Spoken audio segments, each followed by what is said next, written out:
Hey guys. Hi. എല്ലാവർക്കും prank കൊടുക്കണമല്ലേ നമ്മുടെ മണവാളൻ. ആ മണവാളിന് ഞാൻ തിരിച്ചൊരു പ്രാങ്ക് കൊടുക്കാൻ പോവാണ്. ഒന്നും പേടിക്കണ്ട, ഒരു കുഴപ്പമില്ല, ഞങ്ങളെല്ലാം കൂടെ ഉണ്ട്, ഫുൾ സപ്പോർട്ട്. അങ്ങനെ ഞാൻ കുറച്ച് കഷ്ടപ്പെട്ടിട്ടാണെങ്കിലും ഡബിൾ ലൈന് വരുത്തിയിട്ടുണ്ട്. Yes, I am pregnant. ഇത്രയും കാലം ഞാൻ വിചാരിച്ചിരുന്നത് ഈ തല നിനക്കൊരു അലങ്കാര വസ്തു മാത്രമാണെന്ന്. ഇപ്പോഴാണ് എനിക്ക് ബോധ്യമായത് ഇത് നിറയെ ബുദ്ധി മിക്സ് ചെയ്ത തലച്ചോറാണെന്ന്. അയ്യോ, ഞാൻ സത്യം ചെയ്യാം, ഇതെന്റെ കുഞ്ഞല്ല.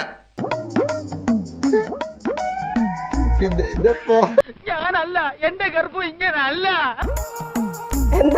അറിഞ്ഞില്ലല്ലോ. കർത്താവിന്റെ അമ്മയുടെ പേരുമായിട്ട് എന്റെ ജീവിതത്തിലേക്ക് കടന്നു വന്നിട്ട് യോദാസിന്റെ അമ്മയുടെ പണിയാണ് എന്നോട് കാണിച്ചത്. എന്താ മനസ്സിലായ? അറിയത് അതെന്താ? എനിക്കൊരു പങ്കുമില്ല, ഞാനിതില് ഒരു ഉത്തരവാദിയല്ല. പക്ഷെ പറ്റിക്കാൻ വേണ്ടിട്ടാണെങ്കിലും ആരോട് ഇങ്ങനെയൊന്നും പറയണമെന്ന് പറയണം. കല്യാണമായിട്ട് ഒരു മാസം ആവാനായി.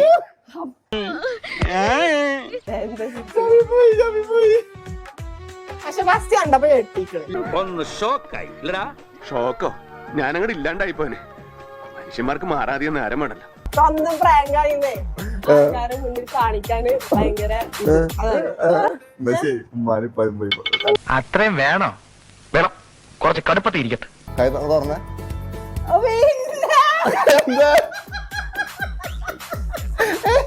എന്തായാലും അതിനുള്ള സമയമായിരുന്നു.